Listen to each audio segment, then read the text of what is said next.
Hey there, Franklin, how are you?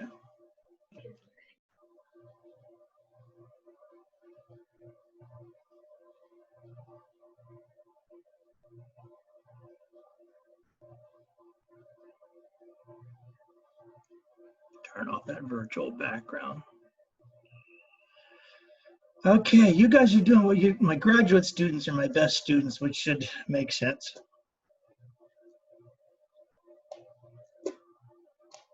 You guys are doing a pretty good job of everything so far. Sadly, we weren't able to do everything this semester, just ran out of time. I'm going to try to show you guys WIRESHARK today. Now, there's a WIRESHARK assignment. I'm going to make it optional for the 4477 students, but for you guys, I want you to do it, the 7397. It's not that difficult, and it's very helpful, very useful, and very eye-opening in terms of managing networks and finding security problems. So if you haven't already got WIRESHARK installed, I want you guys to install it. You can either install it on that virtual machine, if you were ever able to get the virtual machine working in the EI lab, or it might be better to actually install it on your local computer and play with it there. Because in the WIRESHARK assignment, it suggests turn off your Wi-Fi or disconnect your Ethernet for a minute. And of course, you can't do that in the lab, because if you do that, then you'll lose access to the virtual machine. So can't really do that. How come I don't have any of my, just you two so far? Maybe everybody's busy taking the test, I don't know. So let me share my screen, and I'll post this a little bit later just for everybody's benefit. Can you guys hear me okay? Yes, sir. Okay, good.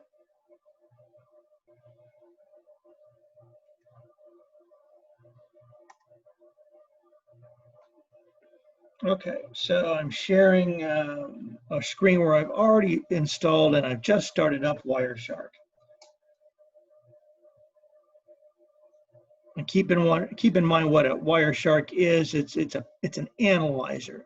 It can look at all of the traffic coming into and going out of your computer. It's actually using a program in the background called NPCAP, or it's a packet capture program. And WIRESHARK is excuse me. WIRESHARK is just this nice, pretty front end. So anyway, when you first start up WIRESHARK, it's going to bring up this window, and it might give you multiple interfaces. I actually installed the USB PCAP, which I'd never played with before, but I wanted to play with it. So that's why you see at the bottom there's 3 USB interfaces on this laptop I'm using here. So that's why it's giving me that potential option, so that you could actually capture packets in and out of the USB port. I find that that's probably potentially something that could be very useful for me if I was trying to troubleshoot attaching a USB device, or maybe an external hard drive or something like that that's plugging into the USB port. Okay, so you'll see that I've got some of these things that look like network connections, but all you got to do is hover over these things and see what the IP address is, and make sure that it matches up with the IP address of your actual networking that you're using. In other words, if you open up your network connections, or you can type in IP config right here. Oops, wrong keyboard. Let me move this keyboard aside or something.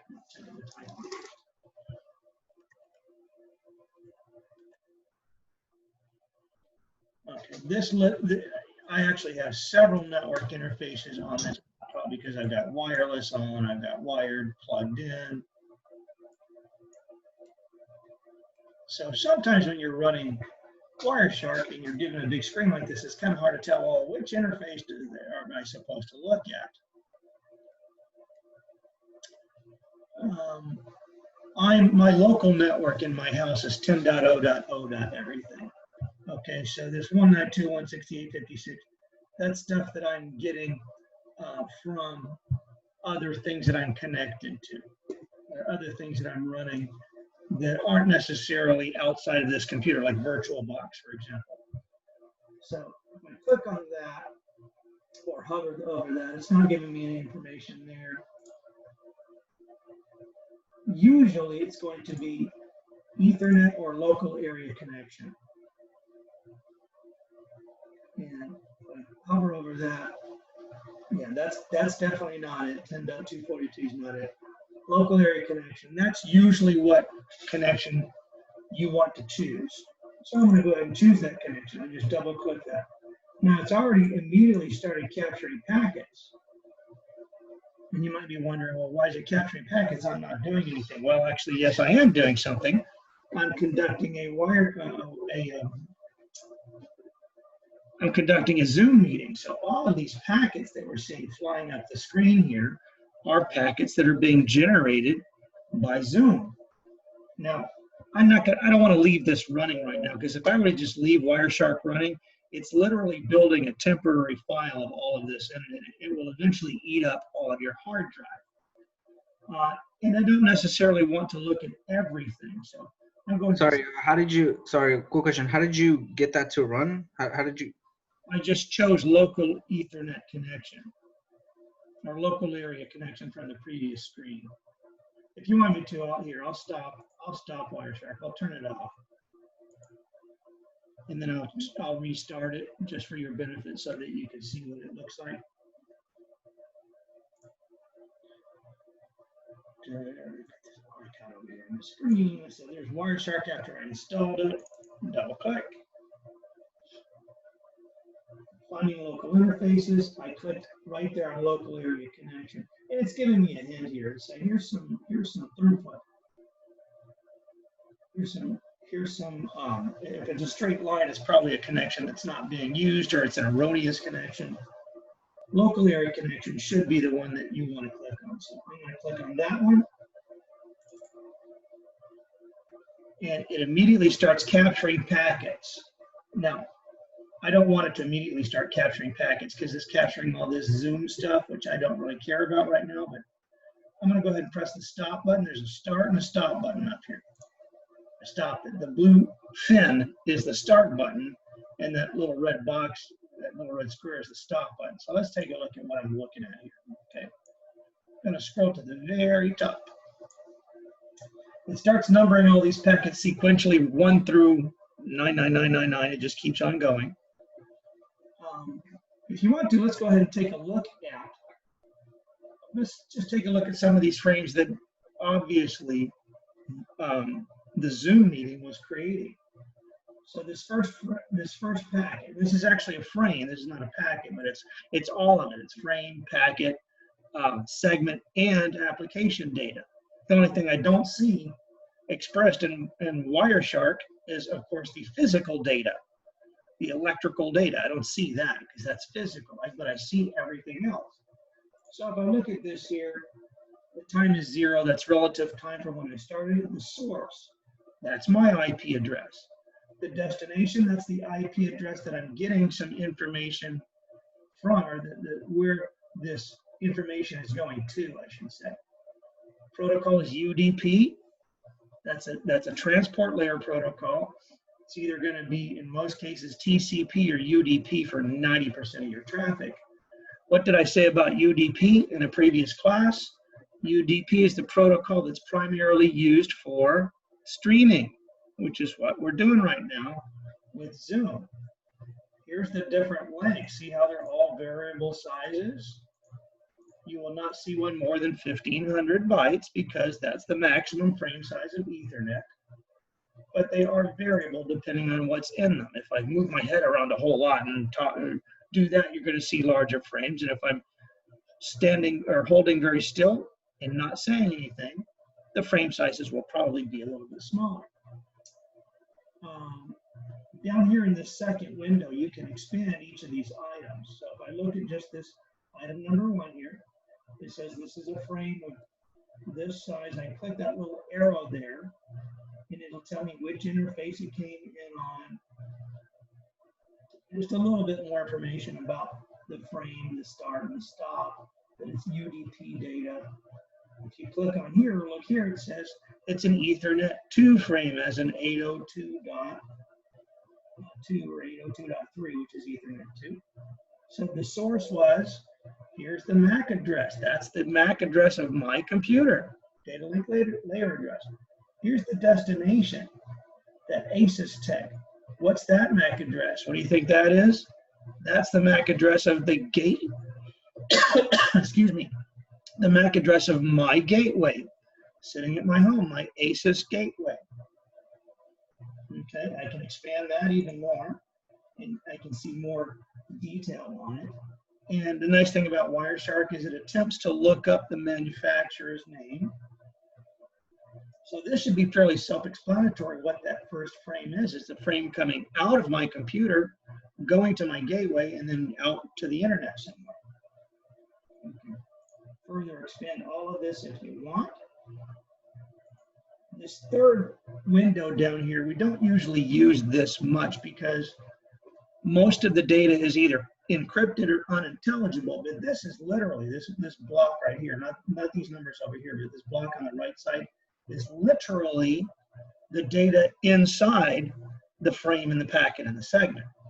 If you happen to be accessing a website in plain text, in other words, it's just HTTP and there actually was some real text on the page, and you clicked on some of these segments, you probably would see some HTML and some text in there that you could read.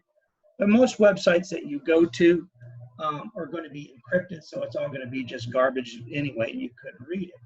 Most websites, when you go to them, like you go to ESPN.com or click2houston.com if you're watching the news, almost all of them redirect you to HTTPS, click2houston.com, and you end up going to their secure website, so they could potentially ask you to log in. So hopefully this is more helpful in helping you guys understand the relationship. And maybe I should have showed this to you before you took test one. I'm going to minimize this. Minimize this. So here's the frame. It's describing it further here. It's an Ethernet frame. Within the frame, here's the packet. It says it's Internet Protocol version 4. Could have been version 6, but it's version 4. The source address is 10.0.0.6. The destination address is that address. What is that? That's not the IP address of my gateway. That's the IP address of the ultimate destination where I'm sending my packets. Right, I must assume, Franklin, that that's the Zoom server I'm communicating with.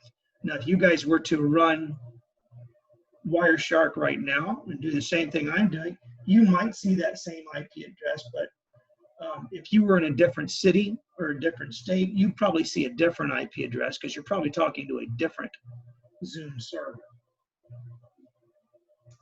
I can expand that if you want. It's just a little bit more information about it.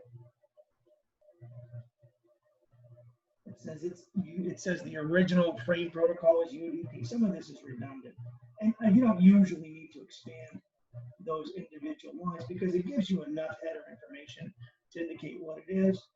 And then transport layer protocol, underneath that, this is the segment within that packet. It's a UDP segment. Source port and destination port. Layer 4 uses ports. So destination port, that tells me right there. The port 8801 must be the port that Zoom uses to communicate. Now, source port there, that is a port that my computer is using locally, and it's rather random. It doesn't refer to a particular service that's running. It's just a random number that your computer uses so that when it gets traffic back, it knows how to match it up. The destination port, 99% of the time, is the one that you want to use. Okay, so you're running this now and you have the same one. That's probably logical since you're in Houston. And you're right, I assume you're in Houston, Franklin? I'm in Conroe. But... Oh, okay. So we happen to be talking to the same Zoom server at the same time, which is That's understandable since, you know, we're in the same city. And quick question, sir, that length on there, that's the one that can't surpass, what was it, 15? Well, at this level, the length can't surpass 1460. 1460, right, okay. And that's because there's an overhead. In the frame itself, the frame up here, this can never be more than, see how it says it's 315 up here, but it's only 281 down here, and that's because it's getting eaten up. The overhead is eating it up. So it's a 315 byte long frame, but it's only a 281 byte long segment. That's the actual data that we care about. In other words, there's 281 bytes in this segment of user data, whatever it is. It's a piece of a video frame, obviously, but it could have been a piece of an email or a text. Do you need WinPCAP API compatible mode? If it's not a default Geronimo, in other words, if it wasn't already checked, don't bother installing. The only one I added because I was curious about it when I was reinstalling it on my laptop here is the USB PCAP, because I wanted to experiment with looking at USB ports. And the reason I figured out I had a problem yesterday was that I had an old version of WinPCAP or WIRESHARK installed, and it wasn't cleanly uninstalled before the new version installed, which messed us up yesterday. Got all that cleaned off, got my laptop back to where it needed to be. So we're on a good laptop today. And then finally the data, which, as I said, if it's just going to be a string of characters. If it's video, we don't really know what that data is, but we can usually tell based on the port number. You could go look up, let's go look up port 8801, see what that is. Or you just pretend you don't know what it is. I don't know what port 8801 is.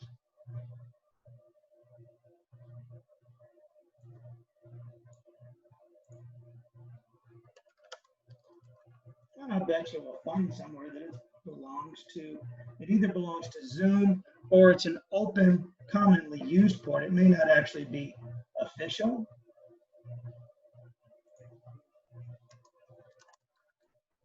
Who uses port 8801?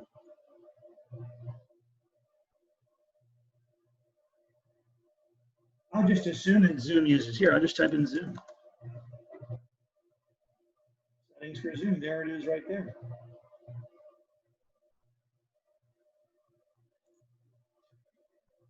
Usually what you'll find is settings at these various application sites that tell you, by the way, if you have a firewall set up, you may need to make sure to open certain ports. Ports number 1, 2, 3, 4, and 5, 6, 7, 8. And this is saying, in our case, we like to have ports 80 and 443 open, which you better have those open. Those are standard web traffic ports. But then Zoom also uses, here it is right here, port 8801 and 8802. All Zoom clients, and then if you were running a Zoom server, well, they're recommending that you have open 8801 through 8810. So you can have apparently up to 10 UDP streams going at one time. Given that, that's not necessarily related to each video stream I'm looking at, each video window we're looking at. That's just a number of simultaneous channels, logical channels that you have into your computer, up to 10 streams. Okay, let me show you a couple more things in WireShark just to get you started. There are some really good tutorials. All you got to do is Google for WireShark beginner tutorial, and there's several videos. I can send you guys links to them, but like I said, I just searched for WireShark beginner tutorial, found a lot of great little tutorials on WireShark. So I'm going to start a new packet capture. First of all, I'm going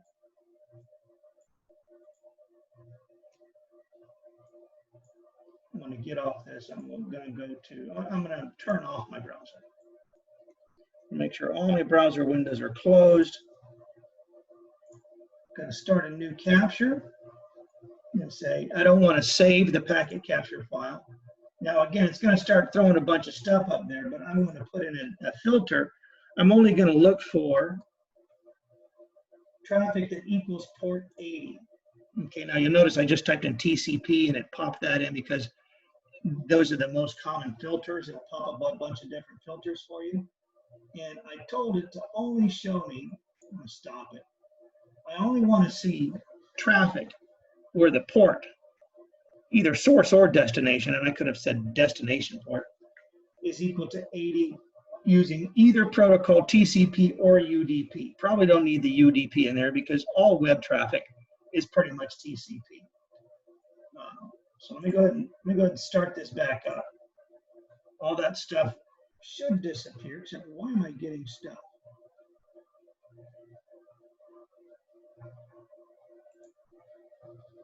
Let me do this.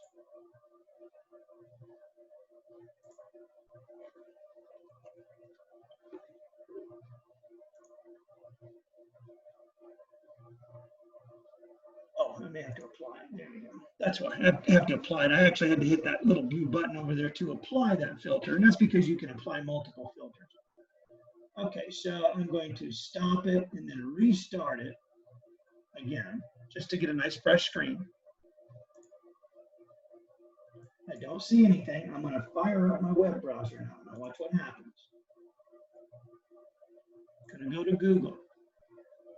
I didn't get anything. That's weird. Why didn't I get anything when I went to google.com? Shouldn't I have gotten some traffic? Why do you think we didn't get any traffic? And that's interesting to note. And that's part of the WIRESHARK assignment that is mandatory for the grad students, optional for the undergrad students. It's because, what's that? The port number is different, or? It's probably port 80. I could also put in there port 443 as well, but here's more likely what it is. I go to google.com a lot. All of this data that's on this screen is probably cached in my local hard drive cache. So how do I get that to, how do I refresh? Well, you can press F5 to refresh your screen. Or you can try going to, let's try going to a website that I haven't been to before or haven't been to in a long time. Let's try like Disney.com. Let's see if we get any output. Oh, good. We got some output from Disney.com. Gonna come back over here. Got some output. Got a lot of output. And you're gonna probably keep, you don't want to keep this on because most websites are dynamic, like Disney, ESPN, and all these different sites that are showing dynamic information. So this is just going to constantly be changing or constantly be adding. So I'm going to go ahead and stop it. Let's scroll up to the very top and take a look at what we got here. Source is me. Destination is, if I was to go do an NS lookup on Disney.com, it might be that address. Probably is. I see that a bunch of times. Now, sometimes you'll see different addresses in there, even though you went to one website, and that's because many times websites are pulling in information from many other locations and downloading it to you. So let's just, let's do this.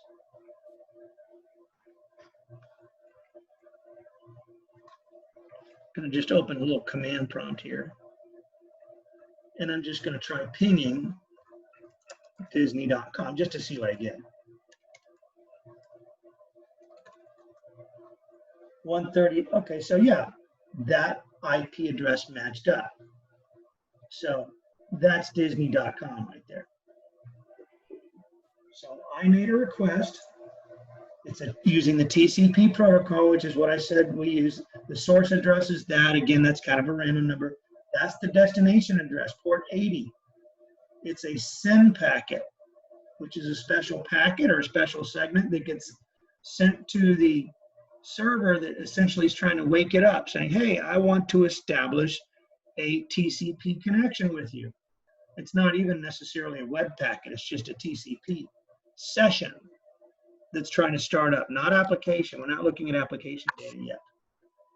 Your computer sends a couple of them, possibly, and then you get this acknowledgement back. You'll notice I got from Disney.com 130.211.198.204 back to me. I got a response. And then see, here's my destination address, and that's why I needed a random destination address. The source is port 80, meaning it's coming back from the server to me, it is acknowledging. In other words, it's acknowledged, hey, this guy wants to start a TCP session. Let me start it up for you. What do you want? Well, I would like you to give me a web page. And if you go down here, a couple lines further down, you'll see here's a HTTP. That's an application layer protocol request saying to get HTTP 1.1. That's the get command says, I want you to give me your default root page, index.html or index.whatever it is.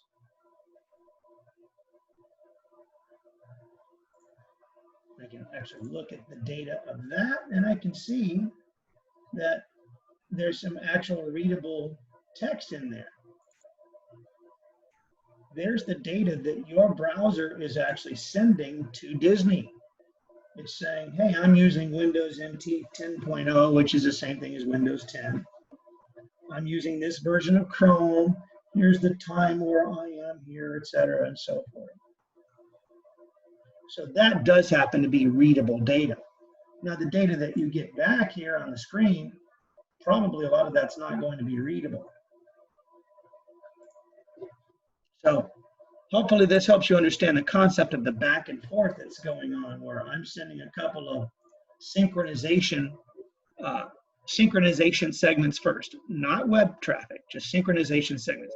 Hey, I want to start a TCP session. The TCP stack on the server at the other side says, okay, here's your TCP session. What do you want to send over this session? Oh, you want to send HTML, or in this case, HTTP. Okay, let's do it. HTTP, port 80. Oh, okay, let me give that to my web server that's running behind me. That's what the server's saying. And eventually we'll start getting pages, and the rest of all of this is mostly going to be data from the server, from that server back to me, of the contents of that website. Now, it doesn't seem like a whole lot because, like you said, it probably did switch it over to port 443. In fact, I can tell it did because look, there's a little lock there. So I could change this and say, well, let me look for everything that has anything to do with port 443. Instead, let me take this out. I don't really need that.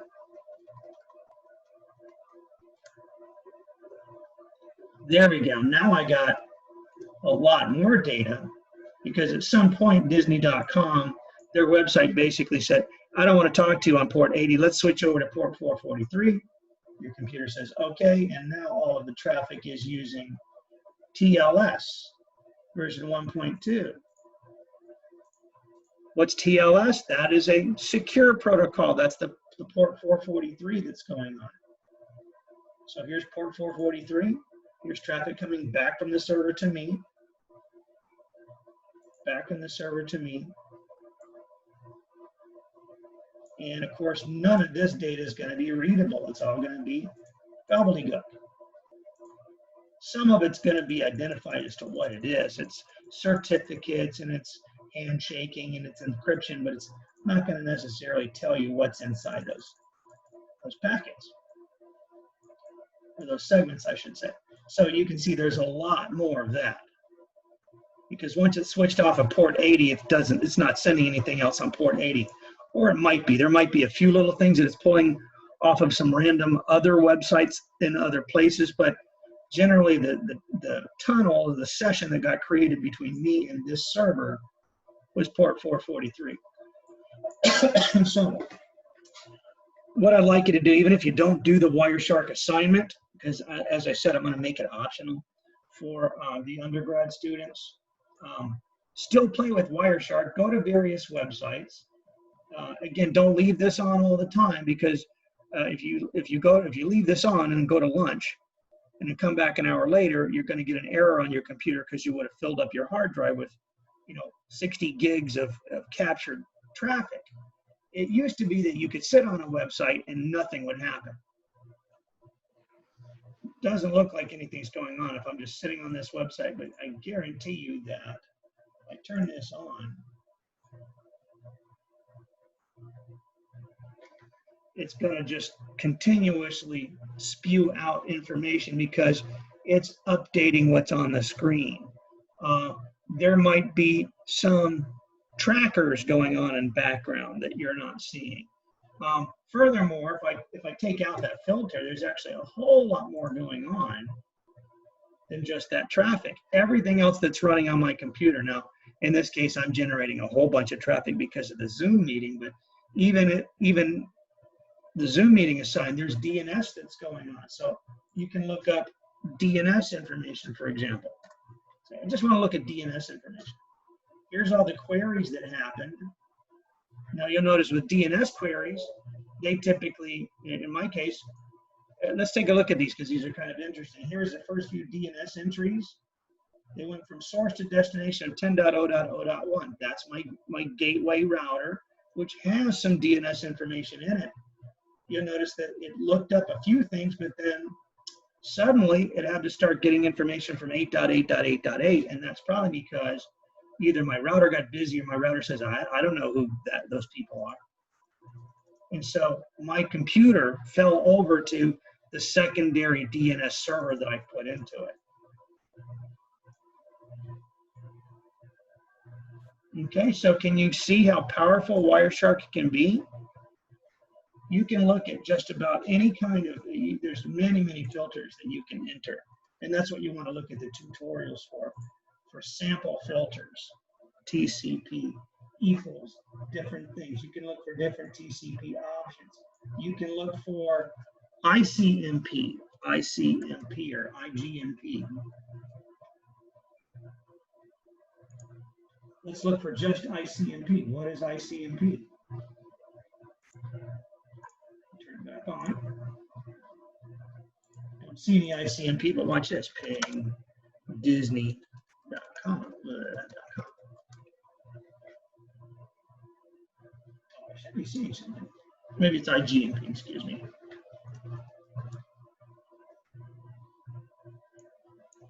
I should be seeing something. Not sure why I'm not seeing it. There it goes. Oh, it's because I didn't apply it again. So when I'm doing these pings, ping uses the ICMP protocol, which is kind of like TCP. Well, actually, it's more like UDP. So I can see the results of my ping going on. So not all protocols are TCP and UDP at the transport layer. There's broadcast traffic that's going on all the time on your network. So if I were to get rid of this filter, occasionally you will see destination all 255s or destination all Fs or something like that, where the traffic that you're getting is broadcast traffic that your computer is either sending out or broadcast traffic that you're receiving. Even if I watch this, I'm going to close my browser. My browser is closed, and I can't really stop Wireshark, but even if Wireshark wasn't running, and you can do this after class today, you'll still see stuff flying up on the screen, and that's because these days everybody's got something going on their computer. It's all those services running in the background to automatically check for viruses and updates to Java, and Chrome, Google is spying on you and doing things in the background. In fact, it's very eye-opening when people run Wireshark and they see source will be your IP address, destination be some obscure IP address. Like, what is that? Go look up what those IP addresses are, even with nothing running in it. Sometimes it will help you determine whether or not you've got some spyware or some unwanted software on your computer. You know, if those addresses are showing up in foreign countries, for example. You go to aaron.net and look those up. So I'm going to go ahead and stop this. Don't want to fill up my hard drive. Now, in the Wireshark assignment, I do want you to capture, to do the assignment, and then you're going to save your PCAP. It's called a packet capture. And you're going to basically upload it in the assignment, or actually it's probably going to be too big for most of you. So I'll probably have you guys share it on your Google Drive and just send me the link. And then with a packet capture, I already save it. Then I could fire up Wireshark later on and replay the packet capture. I don't have to recapture packets. where that's useful is, let's say that you think there's a problem with your computer, and the network manager is not really available at the time to help you figure out if you've got some spyware or whatever. They might tell you, okay, go fire up WireShark, run it for 5 minutes, then stop it, then save that packet capture, and then upload it to us. Then they'll play that packet capture back at some later time, and it will show you, it's basically a replay, just like watching my Zoom meeting later on, not right now. It will replay your session, basically.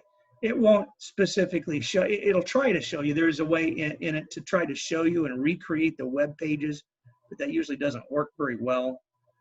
If the web pages are HTTPS, it's not going to work. If they're HTTP, it'll show you the websites that you visited.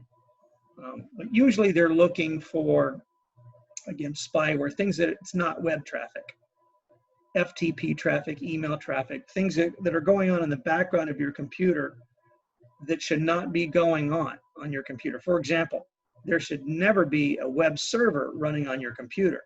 If you were to fire up WireShark and you typed in that TCP EQ80 and you started saying destination port of 80 in that second column, but your computer was the destination IP address. That means, and somebody from the outside world is sending web requests to your computer and your computer's responding to it, that means somehow you've got a web server running on your computer, which usually indicates you've got some spyware installed and you're probably sharing illegal software from a hidden folder on your computer without even knowing it. So WireShark, pretty powerful stuff. Okay, so let's get into the chapter 11, which is the security chapter, and we're going to probably use the rest of today to talk about chapter 11. May not even finish it. I might have to do some more of this offline for you to watch, but it's important stuff. We're just scratching the surface on security, obviously. We ran out of time this semester, and it's partly my fault, partly COVID-19's fault. Wasn't able to overcome some of the tech issues we had. I wasn't used to not having a lab like that, not having people just drop into the lab without any time.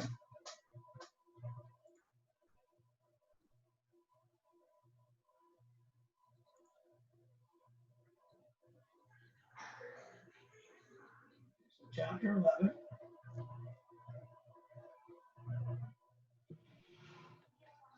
Security, the network security. Make sure you read those instructors' notes later on too. And I'm going to hop away occasionally from the PowerPoint to show you what the PowerPoint's talking about. What am I trying to find?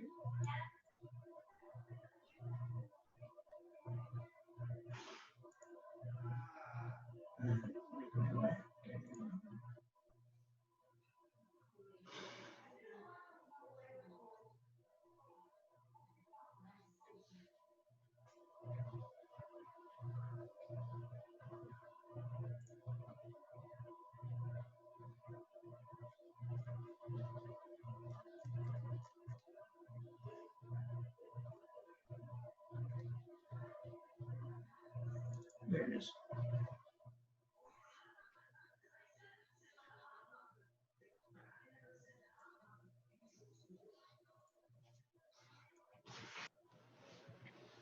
Okay. Network security. I'm going to talk about the importance of network security. That's kind of a no-brainer. The goals of network security, what a network control is, what risk assessment is, what business continuity is, and what we're trying to do to ensure business continuity. What can we do to prevent intrusion, recommended best practices, and implications for management. Security has always been a major business concern. It wasn't really as much of a business concern. Network security wasn't really a business concern 30 years ago because the only people using networks were very skilled technicians. And even though there was the internet, there was very limited as to who was on the internet, and the scientists and the technicians and the managers that were using the network equipment, even if they found some areas that were not well protected, you know, we weren't criminals, so we weren't trying to hack each other. We might point stuff out. Hey, Joe, you probably shouldn't use Star Trek as your password. That's too easy. Things like that. That was the most common password back in the 70s with Star Trek. Computers and the internet have redefined the nature of information security. It's very, very different now. It's a very dangerous world now, unfortunately. Average value of organizational data. This is very important. The average value of the organizational data and the applications is typically the most valuable asset for any company now, regardless of what they do. Even if they're building, you know, cruise ships or whatever it is, their asset is not the things that they're building, not the things that they own. Their assets are their transactional data, the information on the customers and who owes them and what they owe. And that's the real value. With some companies, if they were to irrevocably lose their data, in fact, I'd probably say with most companies of any size, if they were to irrevocably lose their data, they'd be out of business. It'd be very difficult to try to reconstruct who owes us what. Or if you're a data, if your company is in business to supply data, like you're a Netflix, for example, and you lost some or all of your database of videos, it'd be very difficult to get it all back. Losses associated with security failures can be very large. The financial losses due to theft of the data and theft of the services and from system downtime can be great. Loss of customer confidence, that's a really important one as well that a lot of people don't think about. And potentially getting fined.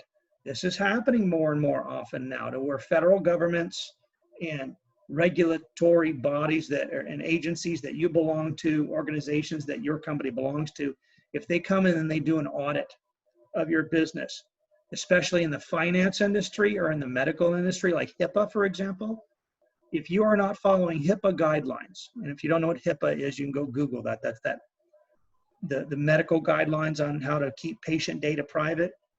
If you are found in violation of HIPAA rules on keeping patient data private, you can be fined as a doctor, as a hospital, as an insurance company, and the fines can be significant.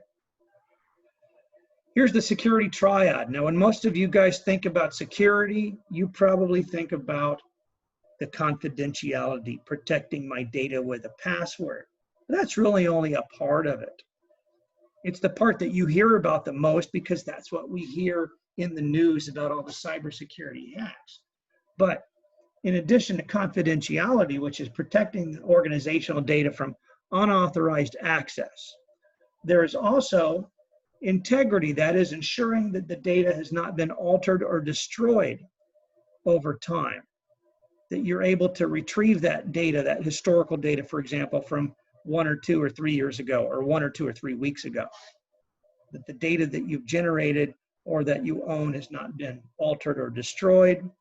And then the availability of the data is the degree to which the data is available at any one time to the users that are supposed to have access to it. This one these days is a big, big deal. The availability of your, and I'm not talking necessarily about the data, I'm talking about the network. Network availability is a big deal because now that everybody's at home and everything is in the cloud or everything is back at corporate, you don't bring anything home anymore usually. You have a laptop at home. All your data, all your networking, communications, your email, everything runs through your corporate site. So if you don't have a network connection or your internet connection is down, it's not available, you can't do your work. That's a big deal. Or if the company site is down for whatever reason, even if you have internet access, you can't do your work if you can't access their data or their site. Here are common threats to business continuity. Business continuity, the goal of network security is try to maintain business continuity. That is to allow employees to continue to do their job, to allow customers to be able to access your information, authorized access, whenever they want, whenever they need it, whenever they're supposed to be getting access to it. We don't want to disrupt business continuity. It's very disruptive when that does happen. We have three general groupings of disruption, of threats to business continuity. First of all, the term threat. A threat is anything that adversely affects an asset. And I'll talk about what an asset is in just a minute. We have disruption, destruction, and disaster. Disruption is many times just a temporary loss or a reduction in network services. For example, the power went out. Power doesn't stay off all the time. It comes back on eventually. That's a disruption. Or somebody cut a cable or disconnected something, or your laptop rebooted or whatever it is. Usually those are things that are fairly quickly overcomable. It's a disruption. Destruction of data. Data is actually lost. And I'm talking about not necessarily transactional data. I'm talking about online real-time data that you're using right now, or destruction of the network connection. That's why it's important to keep backups of data. And disaster, there are both man-made and natural disasters. We in Houston are very familiar with natural disasters, AKA Hurricane Harvey. We're also familiar with man-made disasters such as terrorist events. 9/11, for example, was a very significant man-made disaster which had significant impact on many companies and their data and their information. In fact, several companies, not only did they lose several of their employees, but they lost all of their transactional data, and they essentially had to close down and go out of business. The financial trading companies that were in the World Trade Center, they were done. We weren't doing things as well as we're doing now in 2020 back in the year 2001. Was it 2001 or 2000? It was a 9/11. I think it was 2001, right? Gosh, I can't believe it's been so long now. And then the threat of unauthorized access or intrusion. The general term is called intrusion. Now, unauthorized access is not always just external hackers hacking into your system. Unauthorized access is also things like viruses and spyware and malware and things that get on your computer that are essentially doing the same thing. They're just doing it in an automated fashion. And they're trying to do different things. Sometimes they're just trying to disrupt your services, but many times they're trying to actually steal information, steal data from you. So keep this in mind before I go any further. Most unauthorized access that's actually done interactively is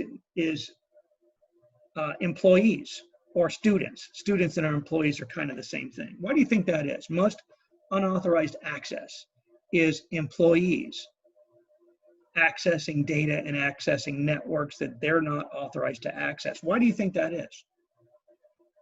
Do you think like all employees are just evil and I'm going to steal money from my business? Do you think that's what I'm talking about there? Why is most unauthorized access that? It has a lot to do with behavior of employees. How many of you have been at your office, you're working for a company, and you decide for a few minutes whether let's pretend it's not typically allowed or it's not explicitly allowed. You decide you're going to watch Netflix while you're at work, or you're going to listen to some music while you're at work. And again, let's pretend that there's no rules about that are explicit at your company. You're essentially stealing your company's network. You're stealing their bandwidth by doing stuff at work, just like you're stealing their time. If you're an hourly employee and you're on your cell phone talking to somebody, taking care of personal business, trying to get a bill paid or whatever, you're essentially stealing from the company.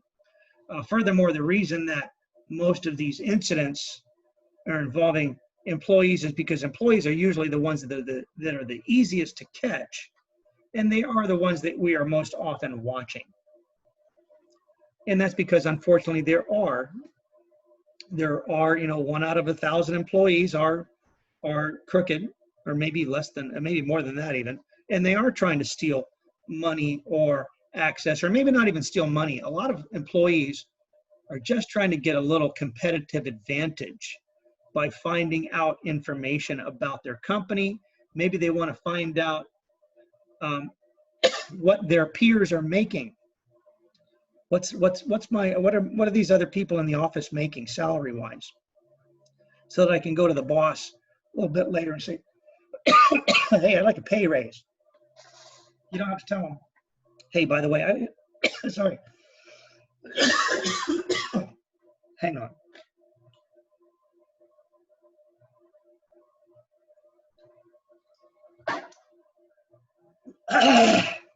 Excuse me. Sorry, guys. Go to the next frame here. Okay, I mentioned the term threat before. I need to define what an asset is. An asset is anything on your network that has value, monetary value. Your data is an asset. Your network connections are an asset. Your employees are an asset. Your transactions are assets. Eat it, all of it now. One bite. Hello? Somebody's talking, Franklin. Everything that you can touch, or everything that's, now you can't really touch data, but everything that is a noun is basically an asset in your network, assuming it has monetary value. A threat is anything that can adversely affect that asset. An example of a threat against the asset of your database would be an unauthorized access. The threat of, an example of a threat against your network availability might be the power company or the electricity coming out of the wall. If the electricity goes down, your routers go down if they're not connected to UPSs, uninterruptible power supplies. So a control is a safeguard or something that we put in place to mitigate the effects of a threat against an asset. So keep that in mind. We've got three terms: asset, threat, control. We put a control in place to protect our assets from threats. There's different kinds of assets, different kinds of controls that are put in place depending on what the threats are. The best way to learn this stuff in terms of network security is categorize all of this in terms of what types of assets are we dealing with, what types of threats are we dealing with, the likelihood of these threats to affect these assets, and what sort of controls are appropriate. And when I say appropriate, that usually means affordable. If most companies cannot afford the amount of money that they really truly need to fully protect all of their assets from all of the different threats, there's different things that we do when we can't afford them. Preventative controls, these are the most common controls, and these are the best controls that we use because, of course, it's just like preventative medicine. If you can keep yourself from getting sick, it's much cheaper and much easier than after you get sick and treat the sickness. The preventative control mitigates or stops a person from acting. The best example I can think of would be a password, a username and a password on a system that prevents unauthorized or accidental. Maybe it's not intentional. A lot of times employees and users commit an unauthorized access unintentionally. They accidentally got into something. They walked by and they saw some data on a screen they weren't supposed to see. Oops, I wasn't supposed to see that. Well, it wasn't necessarily your fault. It was the stupid employee's fault that got up and went to the bathroom and left critical patient data on the screen, for example. Detective controls. This is what network managers do periodically, and software can do this periodically as well. Revealing or discovering unwanted events through either auditing or automatic log filtering, documenting events for potential evidence, in case we need to go sue somebody, for example. A corrective control is related to a detective control. It remedies an unwanted event or intrusion when it was found. It's more like, well, the analogy would be, you're sick, here's the medicine, take the medicine, and hopefully you'll get better. That's a corrective control. A key step in developing a secure network is conducting a risk assessment. Now, we used to do this an old-fashioned way. We would basically, as a network manager, create a spreadsheet. And on one axis, we would list all of our assets. And on the x-axis, we might list all of the threats to particular assets. And then we would put controls in the boxes. For example, one of the lines might be my network access for my employees. And the threat would be internet outages. And the control might be redundant internet that would go in a box. Luckily for us, for network managers, this is now network security is fairly well understood, and there are a lot of good frameworks. And you can go Google for these, or I can Google for them now if you want. I'll show you.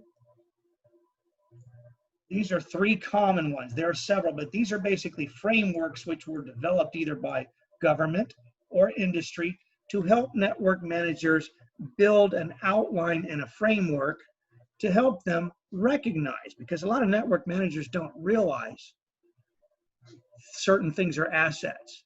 They don't think about, well, yeah, I know all about unauthorized access and natural disasters, but there's these other threats I didn't even think about that perhaps are laid out in these guides. So if you were to Google for Octave networking, just search for Octave networking, for example, octave.org. Octave, and that's a very limited site there. Oh, I don't want to download all that stuff. Basically, all of these are, actually, I use NIST, so let's just go look at that one, NIST guide. And there's also COVID. NIST Cybersecurity Framework. Type in what is NIST, how about that?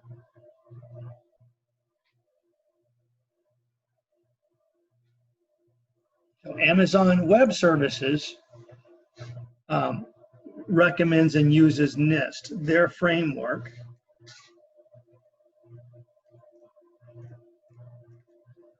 This looks like classes you can take. You can become NIST certified. You can become COVID certified in cybersecurity. And it's not just all about hackers. It's also about network management, just best practices for network management, NIST compliance. NIST standards are based on best practices for several security documents, organizations and publications that are designed as a framework primarily for federal agencies. So the reason I'm familiar with NIST is because I work at University of Houston. Also, I was in the medical billing industry for many years where we were sending claims to Medicare and Medicaid and Blue Shield and insurance companies. So we had to follow security guidelines. This was before HIPAA. NIST guidelines aren't necessarily medical based. They're just, if you're going to do business with the federal government, you have to conform to NIST security guidelines. Okay, so I'm not going to talk too much more about what those guidelines are, but they are interesting to go download. If you go download the COVID Security Framework Guideline, by the way, it's like 110 pages. It's very long. I would recommend just looking at the outline, and it will outline several of the things which I'm going to basically talk about right now. In risk assessment, this is common to all of these, it suggests that you develop a risk measurement criteria. I usually use a simple numbering scheme from 1 to 100. 1 being not very important, to 100 being the most important thing and the thing I need to pay the most attention to. Inventory all of the assets. This is a verb in this case. Inventory all the assets of your network. And usually as a new network manager, this is what happens a lot of times. You get hired as a new network manager. For the first 2 or 3 weeks, they're going to tell you, okay, your first job is to go out there and map out our entire network. You might be lucky enough to have some network maps, but many times, if you're hired as a new network manager, many times you're probably replacing an older network manager that maybe quit or got fired or went somewhere or wasn't doing a good job. And a lot of times you come into a situation where the network has evolved so much that the existing documentation that you find, the spreadsheets, the drawings, the maps, the databases that have all of the information in it, it's going to probably be severely historical, if you know what I mean. I find this all the time. I go into hospital situations, I go into legal situations, financial companies, and I ask to see their network documentation. And I say, well, what's this information here? Oh, that's old. That guy hasn't worked here for 2 years. I don't know why his data's still in there. It's so common. Well, what's this information about this server? Oh, that server we threw that server out. We upgraded to another server. Well, what's the new password? We don't know. So it's really annoying. We can try to get a lot of that stuff, but this is why I'm trying to hammer it home to you guys. Document, document, document. Every time you make a change, even if it's very minor, go put that in a database somewhere. Go put that in a file somewhere that other people know about. So in case you get hit by a bus or you want to retire, this is the reason you do this, so that you can retire and not get calls for 2 years after retirement from your previous company saying, hey, our fax server crashed and nobody knows anything about it and how to get into it. If you document everything and you hand the incoming guy the book, the incoming network man, here's the book, or here's the USB stick, or here's the password to all the data that I've stored in the Google cloud, following all of those frameworks, which help you list it all out in an easy to read kind of fashion, then you can retire without having to hear from those people ever again. So inventory the assets, identify threats against those assets, documenting existing controls if there are, and then identify where improvements are needed, and that usually always improvements are needed. Documenting controls usually means updating the documents. Putting improvements in place is maybe replacing a certain way that you were doing something with another way of doing it. Like, we're no longer going to do in-house backups, we're going to do cloud backups, for example. So in risk assessment, we developed risk measurement criteria. So in this very simple example, there's just high, medium, and low in terms of priorities. Here is our impact areas. These aren't necessarily assets. These are generalized areas of potential impact. How does a threat impact our company financially? How does a threat impact our company in terms of productivity and our ability for our employees to continue making the widgets that they're making or selling the widgets that they're selling? Reputation, this is a big one for a lot of organizations. If they lose reputation, for example, let's take Target, for example. Target had a pretty major data breach about 3 years ago, where if you used Target.com or you used a credit card at Target, it was likely that your credit card information was published on the dark web. Some of you might have been victims of that. Target spent a lot of money on marketing back to their customers, saying, okay, yeah, we realized there was a breach. We put all these new controls in place, and we're going to give you 1 free year of credit monitoring, and we're going to give you a $50 gift certificate that you can come back and buy whatever you want at the store. They spent $1 billion or more. I don't remember what the exact number was, but they spent a lot of money to try to win the customers back that were saying, well, screw Target, I'm not going to shop there anymore, because they can't maintain the integrity of their customer data. So reputation is a big deal when you have ready competition out there. If something were to happen with Home Depot customer data, Lowe's would probably jump on that in a second. They'd probably start putting commercials out there and say, come shop at Lowe's, we know how to maintain databases. They wouldn't say it like that, but they'd say something a little bit better in terms of security, like, we maintain security. And then legal. What's the impact of doing something incorrectly in terms of getting fined or getting sued? Not just fined, but sued as well. Inventory the assets. We try to group assets into mission critical assets and then less important assets. And then down at the bottom, we'll have assets that maybe they are assets, but they're not monetary. They don't have much monetary impact. For example, employee workstations that employees use. The financial impact of an employee not having a workstation, or a workstation breaking or getting stolen, is very low these days, because workstations are very cheap, a lot cheaper than they used to be. There's not any data stored on the workstations, or you as a user are not supposed to. Usually there is an abundance of workstations, or if your workstation dies, your IT manager can come and bring you another laptop within a few minutes and set it up, and you're back in business. Or you can move over to somebody else's desk. If your computer's acting funny or not working or whatever, just like I have 3 or 4 laptops in here because they're cheap. You know, I buy them used for like $50, 50 or $100.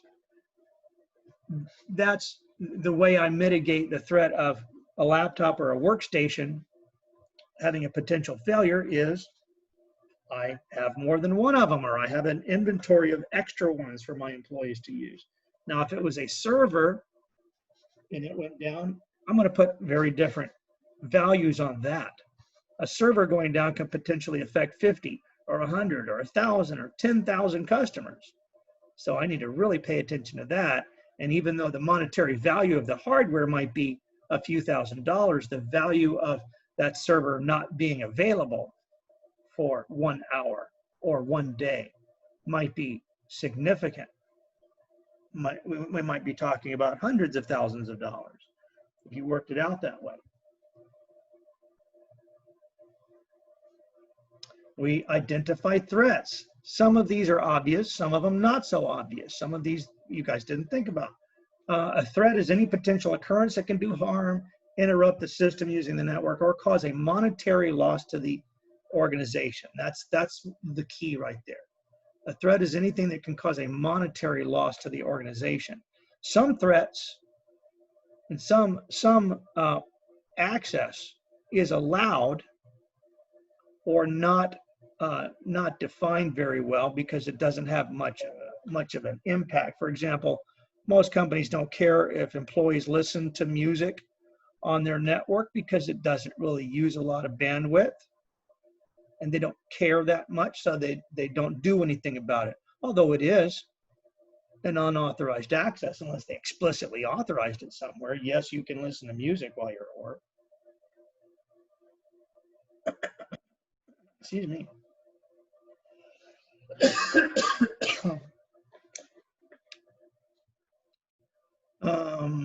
Create threat scenarios. And this is what those guidelines are good at, creating threat scenarios for you, so that you can describe how an asset can be compromised by a threat. How would a hurricane compromise an asset, for example? That's pretty obvious. But other things would be like, well, how can a certain virus be a threat to a certain asset?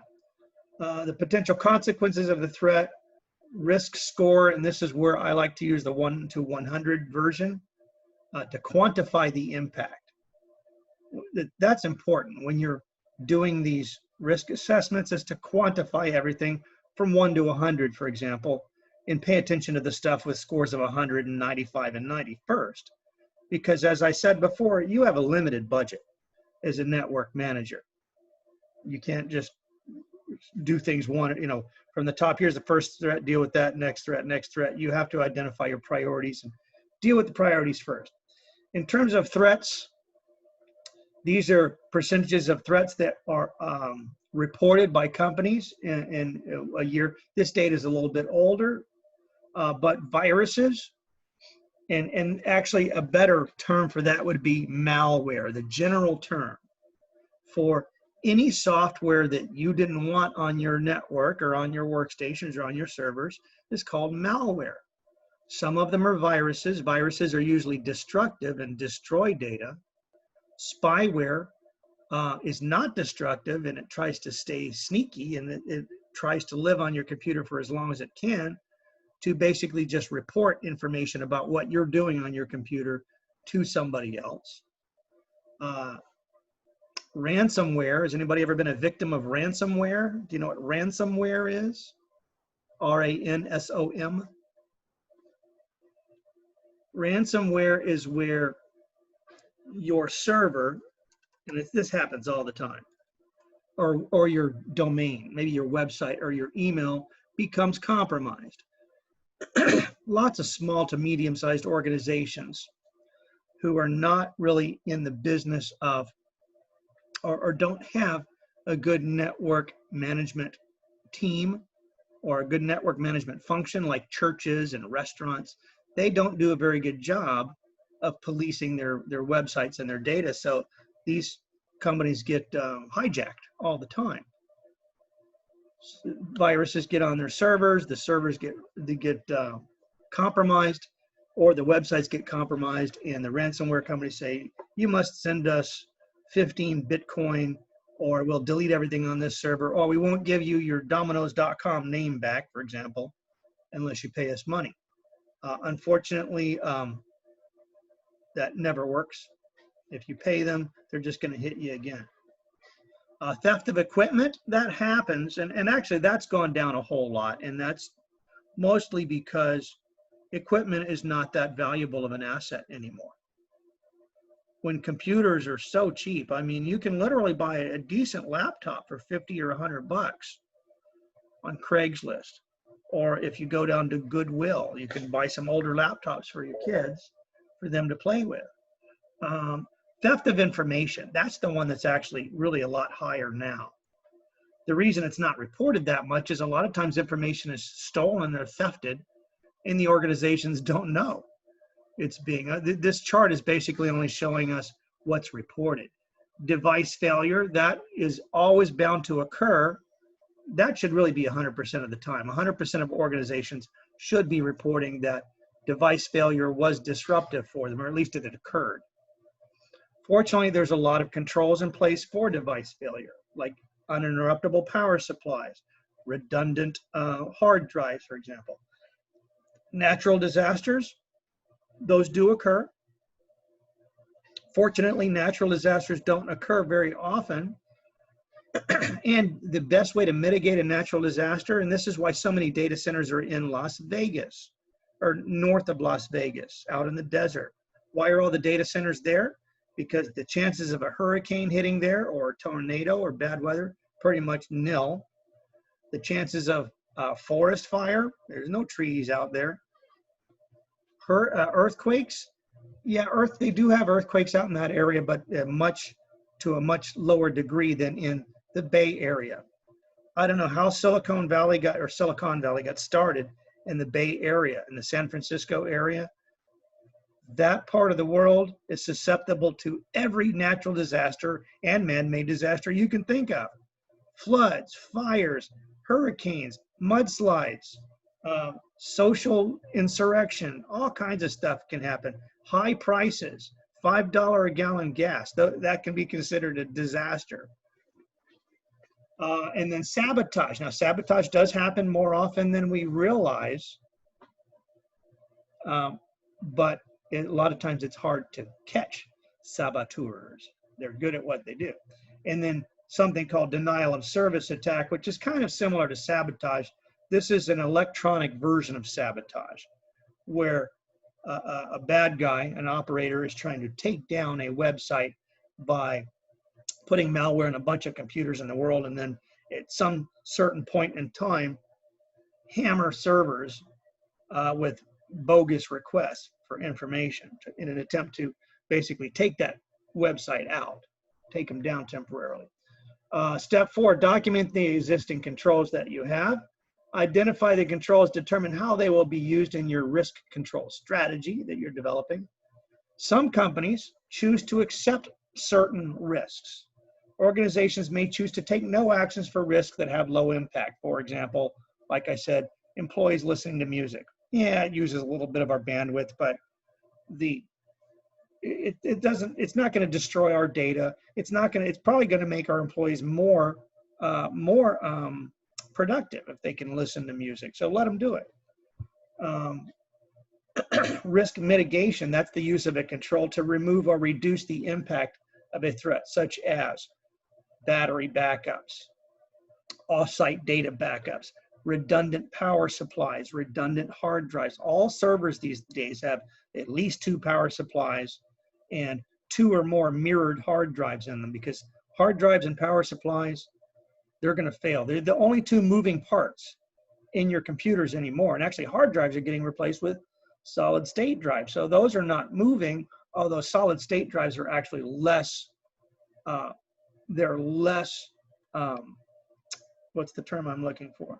Less reliable than hard drives. We're just not quite there with the technology with a solid state drive to where it's going to last more than 3 years. And then there's risk sharing, that's transferring all or part of the impact, such as insurance. If I want to not have a bunch of redundancy in my network to replace hardware if it fails, you know, I can go out and buy a bunch of servers and put them on the shelf so that if one fails, I can grab another server and put it in place, but that's expensive.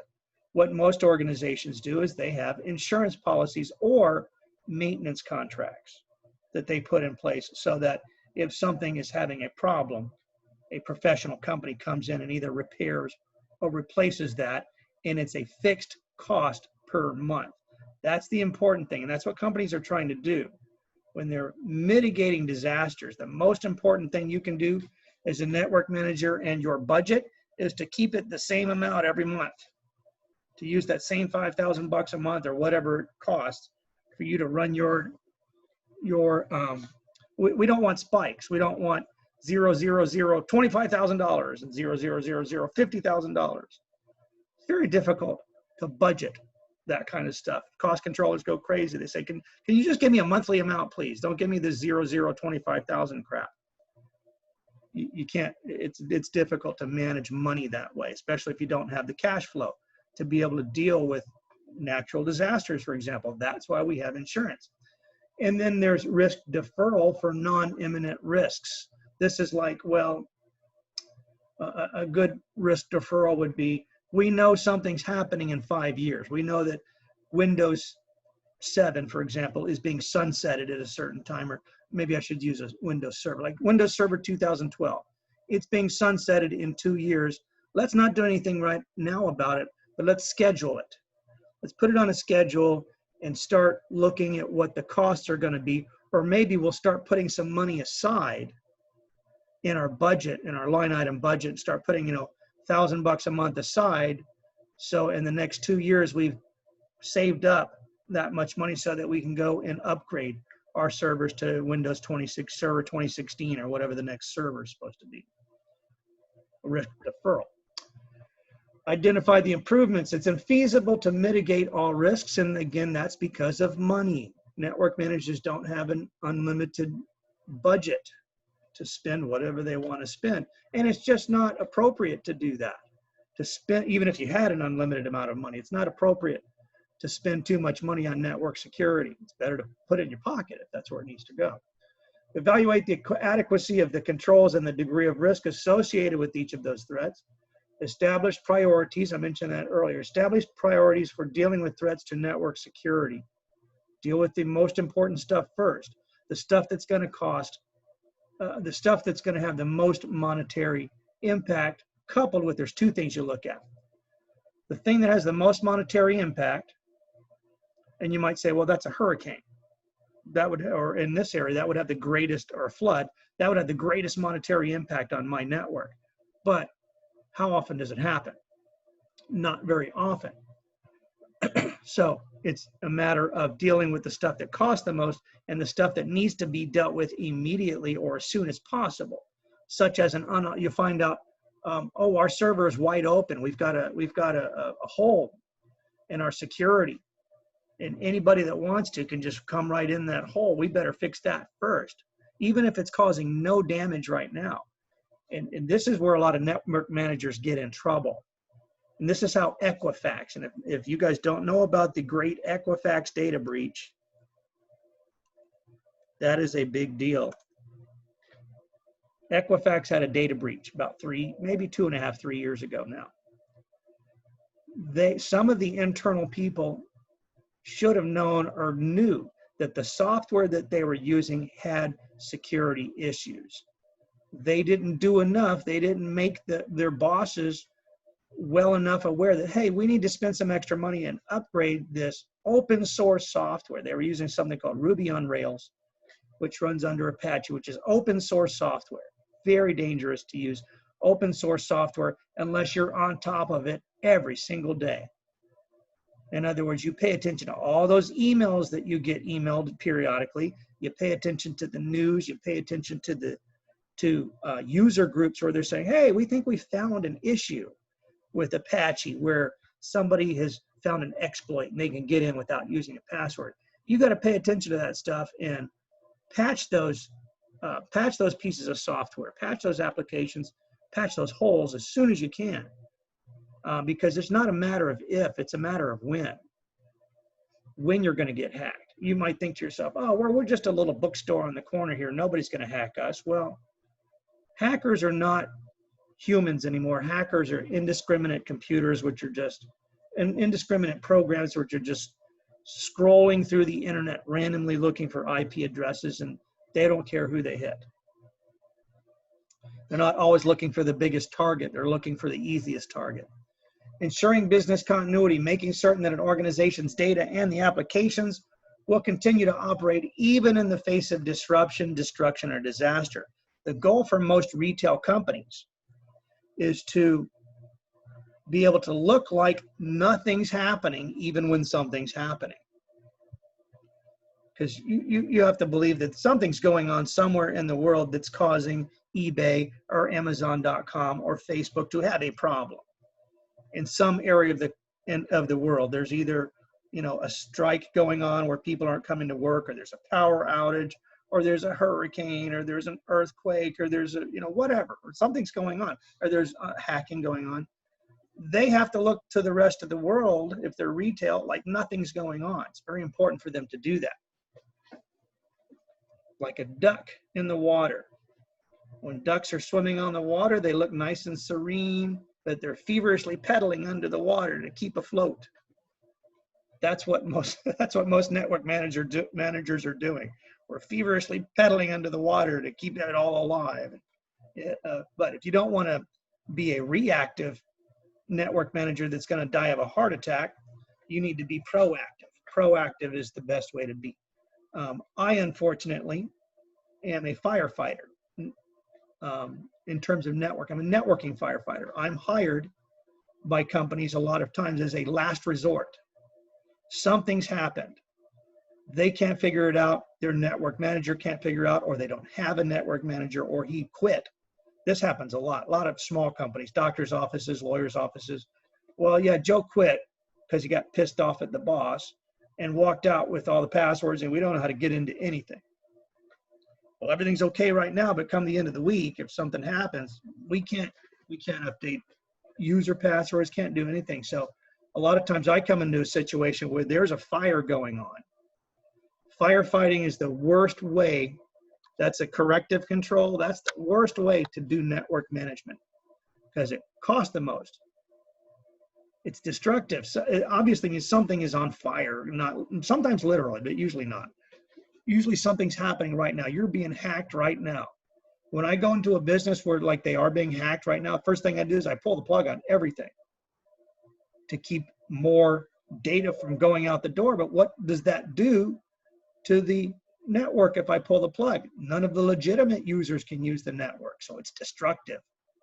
Firefighters, when they're putting out a fire in your house, if they can't get in your door, they're going to chop your door down. They're going to bust it. They don't care that you have a $2,000 mahogany door. They're going to bust the door down because they need to put that fire out.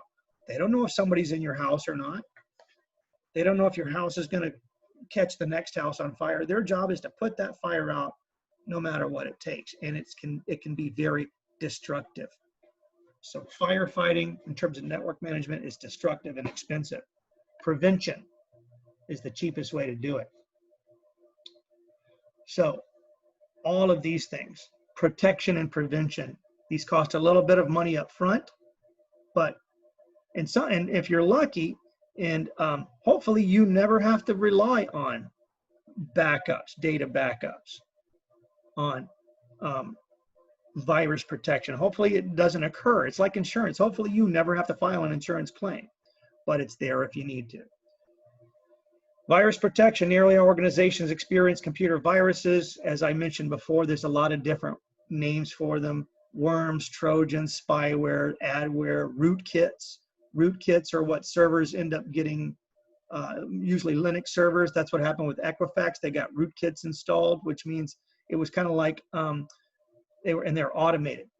They get installed on servers to basically provide backdoors for hackers to come along later, like a week later or a month later or whenever they feel like it, and get into your network later on, whenever they feel like it, at their leisure. Lots of companies get rootkits installed and they never get exploited, but it's like a back door got installed. You just got lucky that nobody happened to try to go through that back door. I find rootkits all the time on company servers.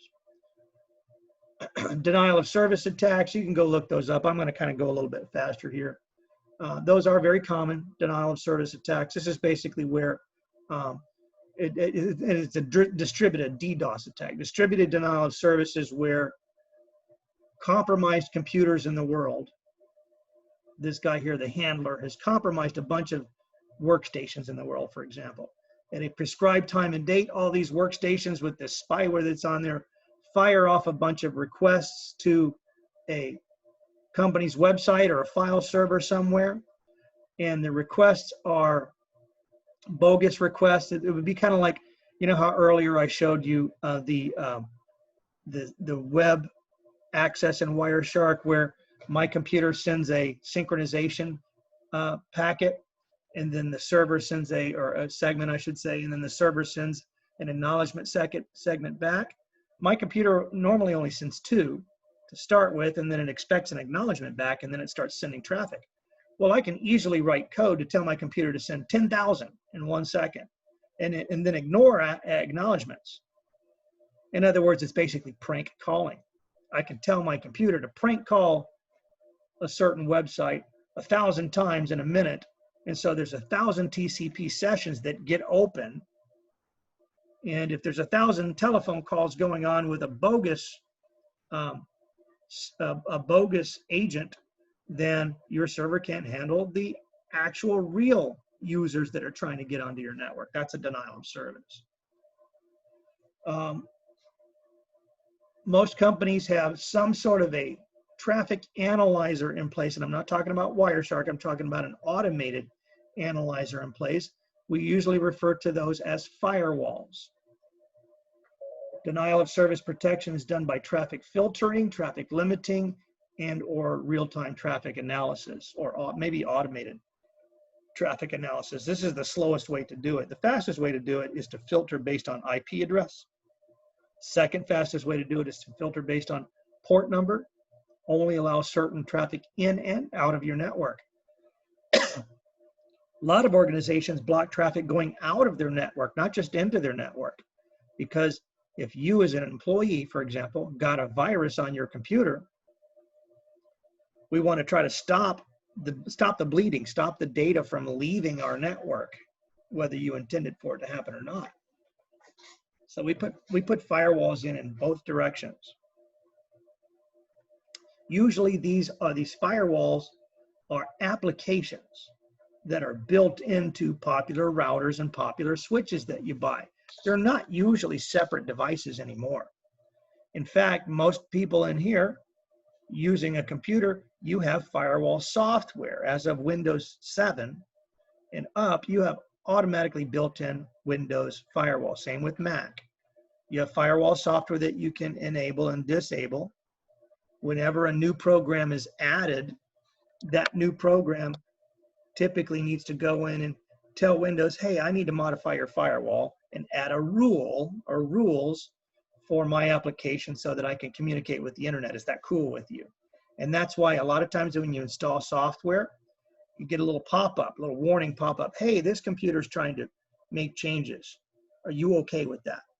What it's trying to make changes to is your firewall. It's trying to punch a hole in your computer firewall application or your firewall tables, and you need to authorize that. Most of the time, 99% of the time, you as an employee or a customer don't know what it is. So usually just answer yes. Theft protection, the best way to mitigate against theft protection is at the lowest levels. Start with level 1, layer 1. The easiest way to keep your servers from being stolen is to hide them or lock them away somewhere. Don't leave them out in the open. The best way to protect, and I'm not talking about even always being stolen, just being damaged. The best way to prevent wires from being damaged, put them in the walls, hide them. Don't put them out where people can trip over them or pull them out of the wall. I made that mistake not too long ago, and one of my new customers pulled a cable out of the wall and wasn't paying attention. Device failure protection. The key to device failure protection is redundancy. Redundancy. In terms of hard drives, we can use RAID, redundant array of inexpensive disks. That's what that stands for. There's many different flavors of RAID. UPS. We also call this a battery backup. Now, everybody that's using a laptop in here, you already have a UPS.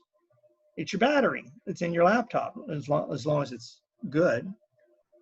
Most of us, when we're using our laptops at home, we're plugged into power. We're plugged into grid power as well as the battery on our laptop. That makes a nice UPS. And then you have server clusters, or what's called high availability clusters. You can actually take that physical redundancy up to the full level of a server. So instead of having one server with one set of drives and one set of network connections, have two servers that do exactly the same thing. And if one fails, the other one immediately takes over. Or if one, a lot of times server clusters include 3 or more servers. 3 or more servers, 2 of the servers are doing the job, but all 3 of them, they're all talking to each other. And if one of them goes, listen, I'm not feeling too well, I need to take a break, or they go off, the other 2 servers are watching. Or sometimes it's just one server watching 2 other servers. And the one server, the watchdog server, his only job is to say, hey, server A is having a problem. Let me transfer all of the responsibility over to server B. And then in the meantime, I'm going to send an email to a network manager or text him and say, hey, server A is down. You need to go fix that. I use in all of my servers in my data center, I have redundant drives, mirrored drives, where every bit of data that's written to one drive gets written to another drive, and all of those drives are hot swappable.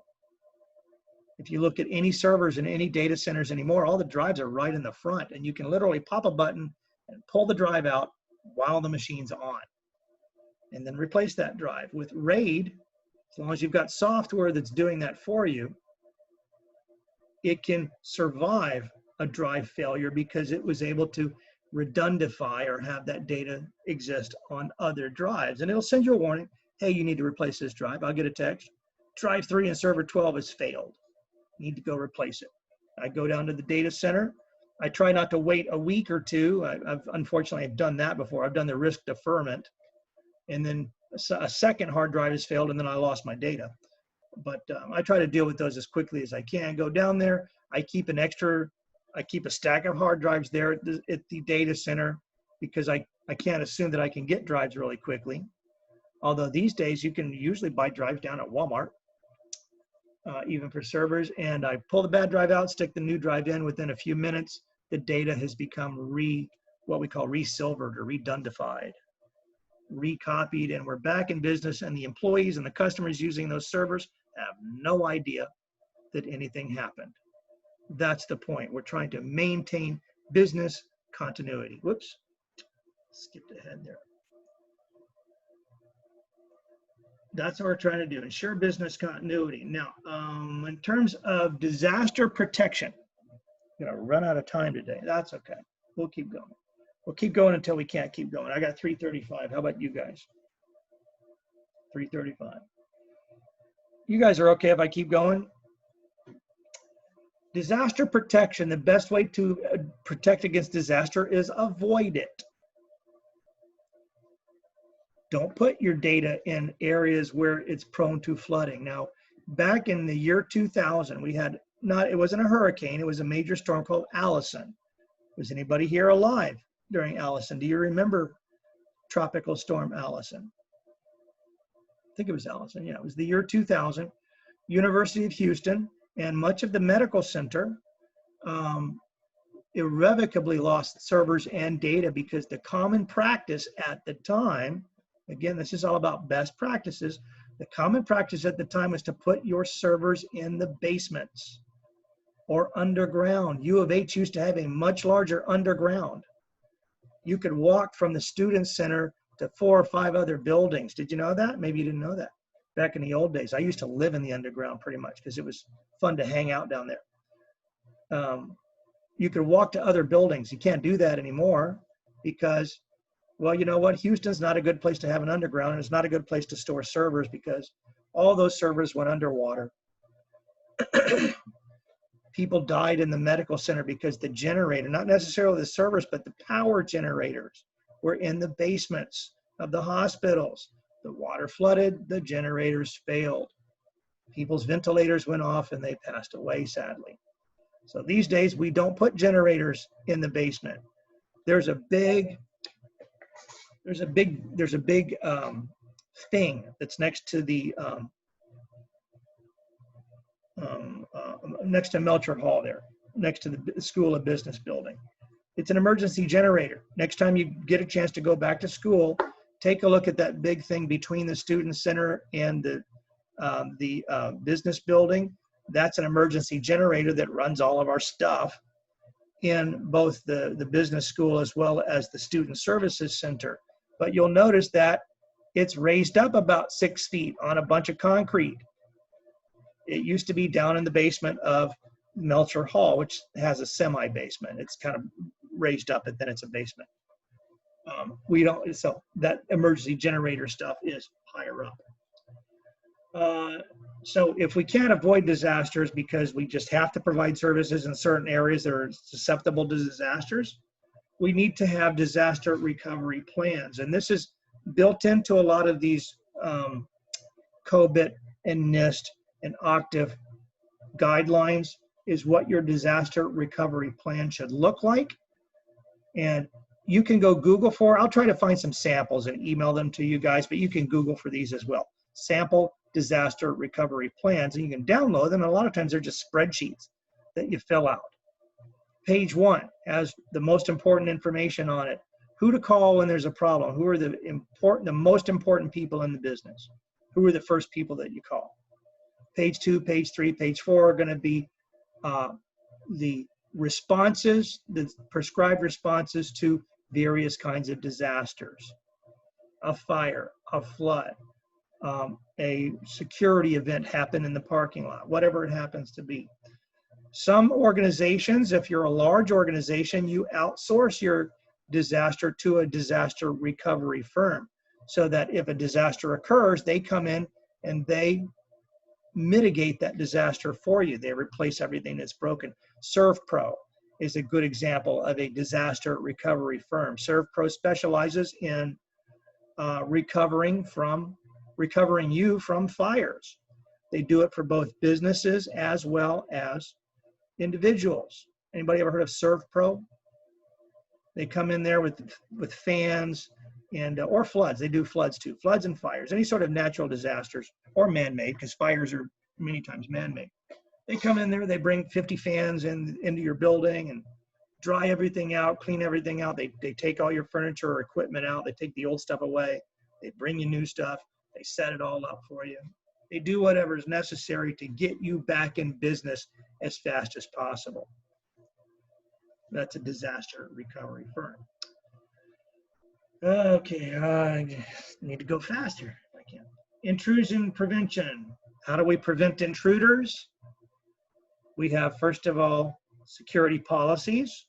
And this is a combination of several things, but the security policy first starts with teaching your employees how not to be stupid. Forcing your employees or encouraging your employees to use good password protection. These days, you guys are pretty much forced into using good password protection. You can't usually use your name or your date of birth or simple words for passwords anymore. And that's because we as humans do that. We do that on purpose, right? it's hard to remember XYZ 1, 2, 3 elemental P and all these strings that we're supposed to remember. It's much easier to remember my child's initials are, you know, CJM, and he was born on December 13th. So CJM 1213, that's my password. That's the most common password now. Is the initials of one of your children and their dates of birth. Without fail. I see it all the time. Having good security policies, having good physical security, because as I said, the lower down that you can implement security, the better. When you start going up in the application, all the way to the application layer in terms of passwords, if your protection level is up here, if you've got a lot of unauthorized access, a lot of failed password attempts, you got a problem lower down that you need to fix. Oh, thank God I've got passwords in place, but that's kind of like your last line of defense way up here. You need to figure out how you can stop the unauthorized access either down at the physical layer, or maybe that's not feasible there because you have to have internet access. So you need to do it here at the IP layer, layer 3. Don't let them get into your application. Once they get up here to your application, it's much more likely that they're going to get into your system because, again, depending on the security policies of your company, your employees are either using bad passwords or they're not following good practices. They are sharing their passwords with other people. This happens a lot. Or they're doing really dumb thing. I see this in doctors' offices all the time. Yellow stickies taped to monitors with passwords written on them. And why do we do that as employees? Because passwords are hard to remember. You have different kinds of intruders. Script kiddies, these are your kids, basically. That's why we call them that. They're not always children. They're people that are just in it for the thrill. How many systems can I pwn? That's the term, P-O-W-N or P-W-N. Somebody typoed that a long time ago saying, I own your server. You can't do anything because I now own your server. You got to pay me money for me to give you the password. At some point, some hacker accidentally mistyped it and said, I pwned your server. So that's where that term comes from, by the way. If somebody says you're totally pwned, that means that you're lame and they own you. Recreational hackers motivated by the philosophy of the entertainment. That was kind of like me. I was more or less a recreational hacker. I did it so that and usually I told companies when I discovered a backdoor or what's the term I'm looking for? A vulnerability. When I found a vulnerability, I usually contacted the company. I found lots and lots and lots of vulnerabilities at University of Houston. Back when I first started going to school at U of H, and then later on working at U of H, I had access to dozens of systems that I'm pretty sure I wasn't supposed to have access to because nobody was really paying that much attention to security. I was able to get into all of Dr. Parks' stuff. I was able to get into all of the, I could set up new users if I wanted to for internet access. I didn't bother trying to look up like financial data. I probably would have gotten in trouble for that, but I had access to a lot of stuff. And when I told Dr. Parks, this was as I was a student, and I told Dr. Parks, I said, hey, I have access to your stuff, or you have your code. And he said, you know what he told me? He says, just don't tell anybody else. That's fine because he didn't want to change his password. He was a little, not really lazy. I shouldn't use that term. He's not a lazy person at all. He didn't want to have to change his password. So I said, just do me a favor. Don't tell anybody else. Anyway, so I didn't. He eventually had to change his passwords. His password used to be Bilbo, like Bilbo Baggins. That was his common password. And so he added an H on the end, B-I-L-B-O-H. I don't know why, but that's what it was. And then there's professional hackers, which are performing espionage and being paid for it. This is going on all the time. It's not a conspiracy theory thing.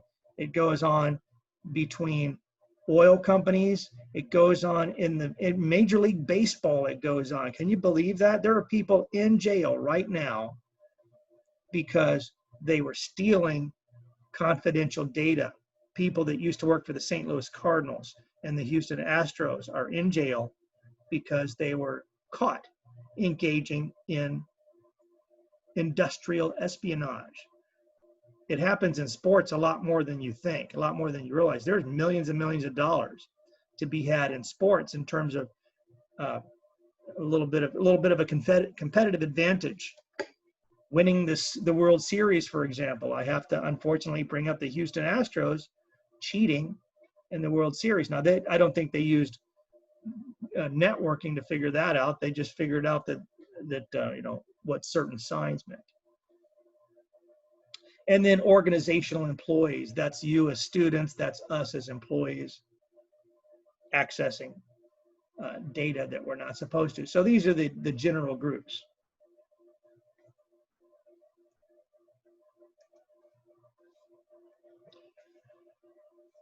Sorry, what's going on with my computer? There we go.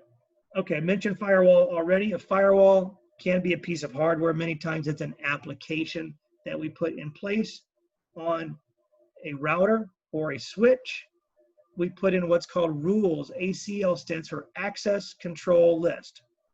There's data going in two directions. This is all you have to remember about this. And it's fairly simple to understand. There's data going in two directions. It's either coming out of your network or it's going into your network. So we have rules that operate in both directions. Some are inbound rules and some are outbound rules. Some rules are both directions, but typically there's one rule for inbound traffic to do something with it and one rule for outbound traffic. There's only three things you can do with traffic at the IP layer and at the transport layer, or really at any layer. You can either allow that traffic, prevent or deny that traffic, or drop that traffic. So all data, for example, and with most companies, it's coming into a firewall. Before it hits an organizational backbone, a firewall examines the IP address, possibly the port number, and it has a set of rules that says, should I allow this traffic in for this IP address? Some companies block entire countries. So we're not going to allow any IPs from China or Russia because we don't have any company business there, so we're just going to deny all of that. Too much hacking coming from those locations, so we'll just deny it all. So we can either deny that traffic, we can allow it if it comes from the right location. We can deny it, meaning we send a special message back to the person that sent the packet or the segment, say, no, you cannot come in the door. Or what most firewalls do with data that we don't want to enter our network is we drop the data. We just pretend we didn't get it. Why do you think dropping the data, dropping the potential access is better than blocking it or denying it? Why is dropping better? It's 3:50. I gotta stop pretty soon. Dropping or denying it is better because most of the unauthorized access that's out here on the internet, it's random. It's programs that are going around knocking on doors. Is anybody home? Anybody home? Anybody home? It's just randomly knocking on doors. Sometimes they knock on the door and they get let in to a system that has no rules in place or open, their ACL lists aren't very good. Sometimes they knock on the door and they don't hear anything because it's not a door. They're knocking on random numbers. Or sometimes they knock on a door and they get a response. Go away, we don't like you. If you're a bad guy and you get a response like that, and this is all automated, so you get a log that you look at it. If you get a positive response, or I should say negative response, if you get a response from a server that says, we blocked you because we don't want you in our network, what does that tell the bad guy about your network? That there might be something valuable on it. Let me come back to it later and use a different method to try to get into that network, because you've just identified that somebody's home, but they don't want you coming in. Well, maybe you're hiding something important. If you just don't say anything, the only thing that they can assume is the only thing that they usually assume is that that's not a door. I was knocking on a wall and there's nothing there to get. I'll just pass it.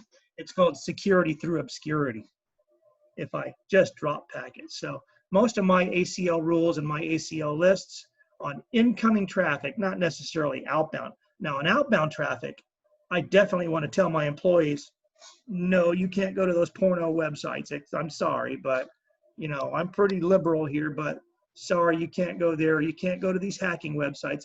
I definitely need to block that explicitly, and I need to keep a record a record of it that gets mailed to a network manager, so I can go re-educate that employee or fire them or whatever I need to do, because they're downloading porn all the time at work or whatever it is they're doing.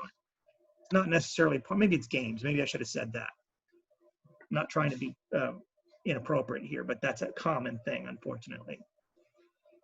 So inbound traffic, I drop it because I don't want to advertise to the world, hey, I'm an important asset here. I got some important stuff behind me that you might, it's, you know, sending up orange flags. But if it's internal, if it's traffic going into the outside world, I put deny rules in that send responses back to the originator saying, you can't go there. Don't try it again, please. And a lot of times it's, you know, it's innocuous. The employee didn't realize, oh, I'm not supposed to go to that website. That was actually a phishing email trying to get me to go to a certain website that is pretending to be Amazon.com to go change my password or whatever, but it was really Amazon.co.in.uk.pzh, wherever the hell that is. That's not really Amazon. I'm going to go ahead and stop there because I ran out of time. I'll talk about network address translation on Monday, and we'll finish up chapter 12. We can get through all of chapter 12 on Monday and the rest of this. We'll talk about encryption and network address translation. In the meantime, over the weekend, take exam 2. Exam 2 is ready. Make sure you have done the subnetting assignment and that you've gotten back either a good grade or a good enough grade on the electronic version. I'm trying to go through and grade as fast as I can on some of these that you guys wanted me to take a look at. Most of you are doing a pretty good job. The ones that I have responded to, you are making the same mistakes over and over again, which I already talked about in the previous class. So hopefully I've helped you guys out there. Be careful with the little typos. Like a couple of you just put in 9 ones instead of 8 ones. And so the system counted off. Or you put in a 1 instead of a 0 on a network number. Or you put in 128 instead of 127. You made one little math error. So make sure you're using that IP calculator that I pointed out. If you don't remember that, go back and watch the video or go Google for IP subnet calculator. Make sure you're using those to double check your work. Those are very valuable things to use. If there are not any questions, I'll go ahead and stop the meeting now. I'll post this video just as soon as I can after my next class. If during the exam, and you have until, I changed it a little bit because of the mitigating circumstances, I'm going to allow you 2 tries on it. Now, hopefully you can get it done in 1 try.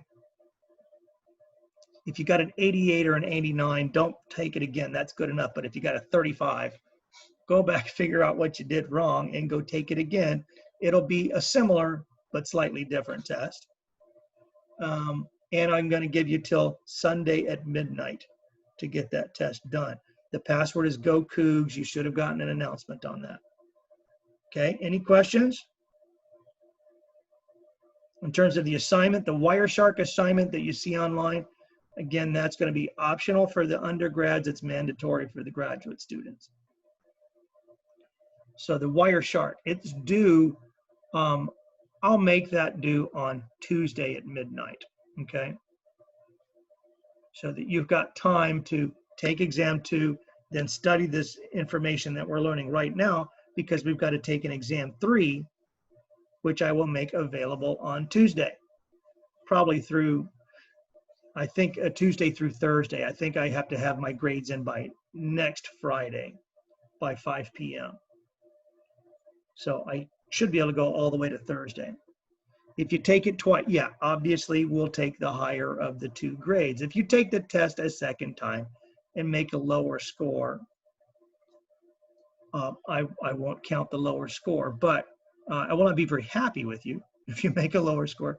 Again, don't take the test 2 times if you're just trying to eke out 1 or 2 extra points. that's really only for people that are just really behind and are totally missing the concept of the subnetting.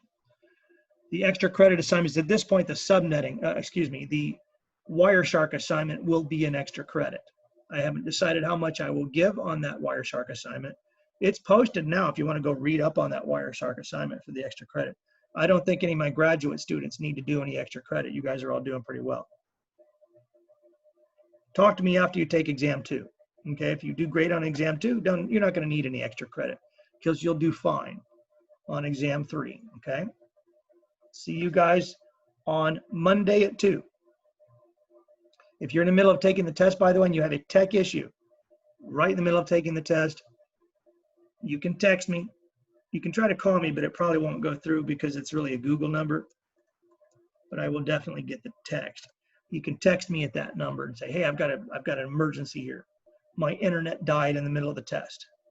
And I'll attempt to reset it for you. But since I'm giving you 2 tries, you should be able to just go and use your second try on that tech issue. Okay? See you Monday.